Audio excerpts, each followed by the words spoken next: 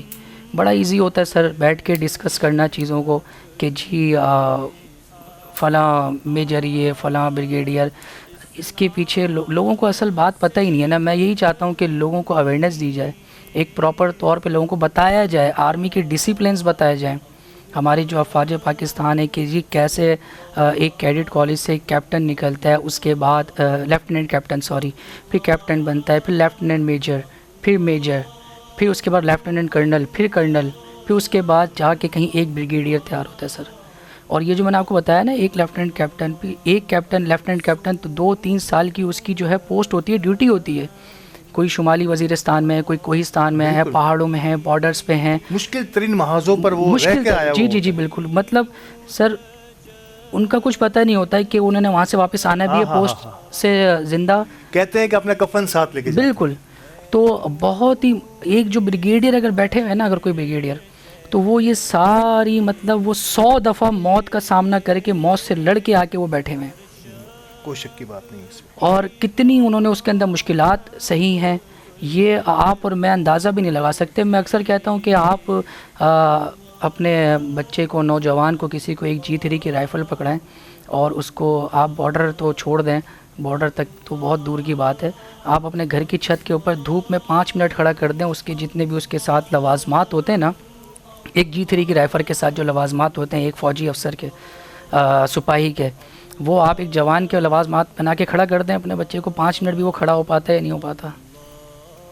تو آپ کوئی بھی چیز جب بات کرتے ہیں نا، ڈسکشن کرتے ہیں، میں یہ سمجھتا ہوں کہ انسان کو اپنے اندر دیکھنا چاہیے، اپنے اندر دیکھ کے بات کرنی چاہیے. کہ نکتہ چینی کرنا بڑا آسان ہے، بہت ایزی ہے، تنقید کرنا بڑا آسان، بہت ایزی ہے سر. اور لیکن کام کرنا، جس کی مثال دی حسن نے کہ آپ وہ لوازمات کے ساتھ بارڈر چھوڑ دیجئے، آپ اور جگہوں کو چھوڑ کے اپنے گھر پہ ہی کھڑے ہو جائیے ان لوازمات کے ساتھ. تو آپ کتنی دیر کھڑے رہ سکتے ہیں جہاں ہمارے اہلکار جنہوں نے پاکستان کی حفاظت کی ہے، ہمارے فوجی بھائی جو ہے وہ مہینوں کھڑے رہتے ہیں اور بلا ناغہ کھڑے رہتے ہیں. مطلب یہ ہم سب کے لیے بڑی افسوسناک امر بھی ہے، ہمیں اس پر غور و فکر کرنی ہوگی. لیکن یہاں ایک بات میں ضرور ایڈ کرنا چاہوں گا یا آپ سے پوچھنا چاہوں گا، آپ کا بڑا سیاسی لوگوں سے بھی آپ کی ملاقات رہتی ہے، آپ سمجھتے ہیں کہ ہماری سیاسی اکابرین بھی ہمارے نوجوانوں کو وہ کچھ جو ان کی ڈیمانڈس یا جو وہ کہہ سکتے ہیں کہ مینٹلی جو وہ چاہتے تھے، جو ایکسپیکٹ کرتے تھے ہماری سیاست سے، شاید ہمارے آپس کے سیاسی جھگڑوں نے اس کو اس طرح سے آنے نہیں دیا باہر؟ دیکھیں، جب جنگ شروع ہو جاتی ہے نا اپنے مفادات کی، تو اس کے اندر پھر عوام پستی ہے. میں یہ سمجھتا ہوں ہمارے جو لوگ ہیں ان کو یہ سوچنا چاہیے کہ اب ہمارے جو سیاستدان ہیں، آپ نے اچھی بات کری، سب قابل احترام ہے، لیکن سر سچ تو سچ ہوتا ہے، پھر اس کو ڈسکس کرنا میں سمجھتا ہوں بہت ضروری ہے. بالکل. اکثر لوگ ہمارے جو سیاستدان ہیں نا، ان کی اپنے ذاتی مفادات ہی نہیں ختم ہو رہے ہیں. ان کی اپنی ضروریات زندگی جو ہے وہ پوری ہوگی تو وہ عوام تک آئیں گے نا. اور ان کی ضروریات زندگی ایسی ہیں، میں اس کو یہ مختصر کر دیتا ہوں کہ ہزاروں خواہشیں ایسی ہیں کہ ہر خواہش پہ دم نکلے. ظاہر سی بات ہے، اس مختصر ملک میں جہاں ہم مقروض ملک ہیں، جہاں ہم یقینی طور پر مختلف معاملات کا شکار بھی ہیں، وہاں اگر ہم اپنی اپنی کابینہ کو بھی سادگی کے ساتھ نہیں رکھ سکتے. جہاں پر ہمارے اتنے سارے وزراء مشیران ہوں گے تو یقینی طور پر تھوڑی سی مشکلات تو ضرور ہوں گی. تو میں پھر کہہ رہا ہوں کہ ہمیشہ اچھی روایت اوپر سے آتی ہے. تو کوشش کریں گے ہمارے اکابرین, جو بھی سیاسی اکابرین یہ سنیں گے یا سن رہے ہوں گے, کہ اپنے آپ میں سادگی پیدا کریں. نوجوان, آج کا نوجوان بالکل تیار ہے آپ کی ان تمام باتوں پر عمل کرنے کے لیے جو ملک اور ہماری ریاست کے لیے بہتر ہوگی. فائنلی حسن, بڑی اچھی گفتگو رہی ہے. مجھے ختم کرنے کا دل تو نہیں کر رہا, لیکن انشاءاللہ آپ سے کچھ اور نشستیں بھی رہیں گی آئندہ آنے والے دنوں میں. اب فائنلی ہمارا دی میمن ٹی وی, علی گوڈل, آپ ہمیشہ سے ہماری سرپرستی فرماتے رہے ہیں اپنے والد محترم کے ہمراہ, اور جب بھی ہمیں آپ کی ضرورت پڑی ہے آپ ہمارے ساتھ رہے ہیں. کیسے دیکھتے ہیں دی میمن ٹی وی کی اس جرنی کو, ہماری اس رمضان ٹرانسمیشن کو, اور علی گوڈل کی ان کاوشوں اور کوششوں کو؟ بہت ہی اچھا, بہت ہی اچھے سے میں دیکھتا ہوں اس کو. یہ بہت ہی اچھی کاوش ہے. خصوصی طور پہ میں علی بھائی کا یہاں ذکر نہ کروں تو زیادتی ہوگی. علی بھائی ماشاءاللہ سے جس طرح سے لے کے چل رہے ہیں چیزوں کو, اور اپنی کمیونٹی, دیکھیں آپ کسی بھی چیز کو لے کے چلتے ہیں نا تو سب سے ضروری ہوتی ہے اس کے اندر اونیسٹی. کیا بات, آپ کے اندر جو ہے آپ کو مخلص ہونا بہت ضروری ہوتا ہے. تو علی بھائی کی یہ کوالٹی ہے ماشاءاللہ سے کہ وہ جس کام کو بھی کرتے ہیں نا بڑی ایمانداری کے ساتھ اور انتہائی احسن طریقے سے اس کو جو ہے وہ نبھانے کی کوشش کرتے ہیں, اپنے نتیجے تک پہنچاتے ہیں. اور خصوصی طور پہ علی بھائی کی جو ایک ان کے اندر نرم گوشہ ہے اپنی آرمڈ فورسز کے لیے, جو جس طرح وہ کھڑے ہوتے ہیں ہر محاذ پہ, ہر جگہ پہ, اور وہ ریڈی رہتے ہیں. میں بہت ہی ان کو اس بات پہ خراج تحسین پیش کرتا ہوں, اور اللہ تعالیٰ ان کے اسی طرح سے اس جذبے کو مزید اس کے اندر توسیع عطا فرمائے, اور ہم ان کے ساتھ ہیں, شانہ بشانہ کھڑیں ہر جگہ پہ جیسا جہاں ہماری ضرورت ہے کہ ہم حاضر ہیں. بہت شکریہ, بہت شکریہ. اور کیا خوبصورت بات کی کہ جس طرح سے باقی تمام افراد سینہ سپر ہیں ہمارے ملک کی بات کے لیے, اسی طرح میڈیا سیٹ پر اگر دیکھیں تو علی گوڈل اور ان کی ٹیم دی میمن ٹی وی کی پوری کوشش کر رہی ہے کہ ہر میڈیا وار کا مقابلہ میڈیا کے ذریعے کیا جا سکے. اور ہم پوری کوشش کریں گے کہ جیسا کہ حسن نے کہا کہ جہاں جہاں بھی ہمارے میڈیا ہاؤس کی یا ہمارے لوگوں کی ضرورت ہوئی, انشاءاللہ ہم اپنا رول اپنے طور پر ادا کرتے رہیں گے. تھینک یو سو مچ حسن ہمارے ساتھ رہنے کے لیے. اور ناظرین کرام, یہاں پر وقت ہوا ہے ہمارے اس کچن سیگمنٹ کا, رمضان دسترخوان کا, جس کا انتظار آپ سب کو بھی رہے گا. تو چلتے ہیں جی اور دیکھتے ہیں کہ دسترخوان میں آج کیا تیاریاں ہو رہی ہیں.